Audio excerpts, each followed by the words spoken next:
Thank you, Trace and Jenna. That's coming up at the top of the hour. Well, she says the abortion deal in the healthcare overhaul is a tragedy for Americans. That's her quote. They're strong words, of course, from one pro-lifer moments after all of this happened. Now, 9-term pro-life Congressman Bart Stupak voted yes, changing the game in a huge way that will really never be forgotten in last night's historic vote. He has been serving the 1st District of Michigan since 1992, but pro-lifers are not the only ones who are frustrated with this outcome this morning. Pro-choice groups, they didn't like this executive order either on abortion funding that was drafted by the White House. Stupak defended his decision yesterday. Look at this.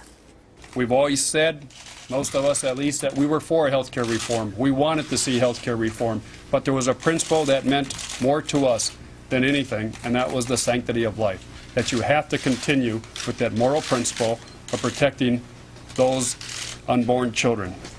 All right, that's Bart Stupak, who had said during this process that it was one of the most difficult processes that he ever went through as a congressman. And I'm now joined by Charmaine Yost, who's the president and CEO of Americans United for Life. Charmaine, welcome. Good to have you here.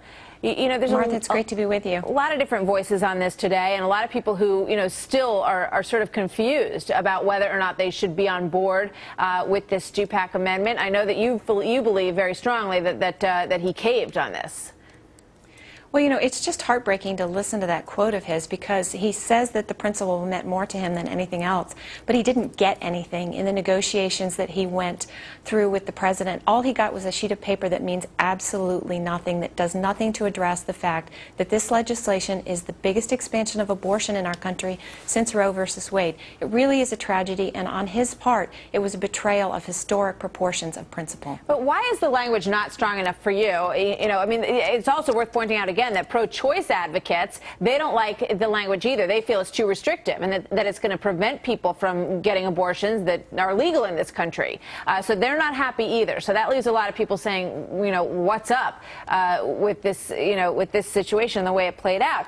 You know, but the information is that if you accept any money from this program to cover your health insurance and you decide to have an abortion, you're going to have to write a separate check from a separate account that does not intermingle those monies that you're receiving from the government at all. What's wrong with that?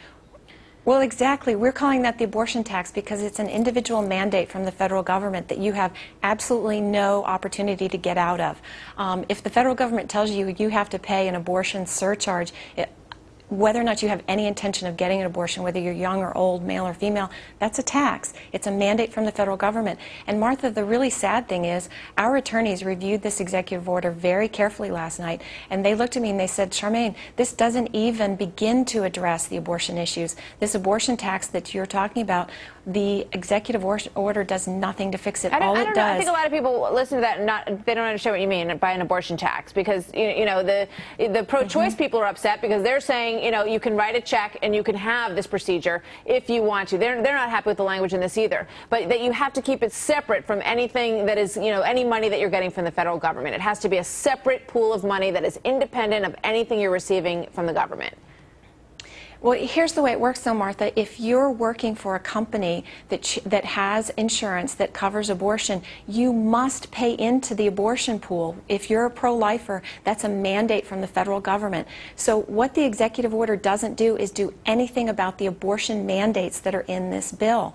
It's really a travesty. It's a complete farce in terms of, you know, addressing any of the fundamental underlying problems in the bill. All right. So what are you and your group going to do about, you know, the elections and the people who caved, as you put it, and as others have put it, on this language?